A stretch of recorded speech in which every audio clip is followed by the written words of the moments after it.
ఓం నమ శివాయ. అందరికీ నమస్కారం అండి. సీతారామ ఛానల్కు అందరికీ స్వాగతము. ఈరోజు కార్తీక మాసంలో పౌర్ణమి రోజు 365 ఒత్తుల దీపము వెలిగించడానికి గల కారణమును తెలుసుకుందాము. ఏ ఇంట్లో అయితే ధూప దీప నైవేద్యాలు ప్రతినిత్యము జరుగుతూ ఉంటాయో ఆ ఇల్లు సుఖ సంతోషాలతో భోగ భాగ్యాలతో తులతూగుతుందని పురాణోక్తి.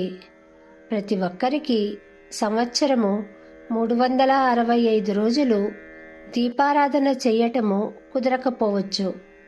అనారోగ్య కారణాల వల్ల కానీ ఏ ఇతర కారణాల వలన కానీ ఏడాది పొడుగునా దీపం వెలిగించడము కుదరని వారు కార్తీక మాసంలో వచ్చే కార్తీక పౌర్ణమి నాడు 365 ఒత్తుల దీపాన్ని వెలిగిస్తే ఏడాది పొడుగునా దీపాన్ని వెలిగించిన పుణ్యము వస్తుందని మన పెద్దలు చెప్పి ఉన్నారు.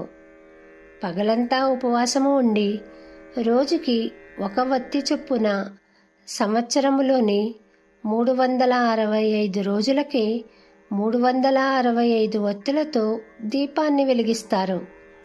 ఈ దీపాలను శివాలయంలో వెలిగిస్తారు.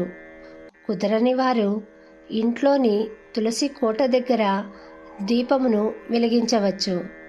ఈ దీపారాధన వలన సంవత్సరంలో తెలిసి తెలియక చేసిన పాపాలన్నీ పటాపంచలు అవుతాయని నమ్ముతారు.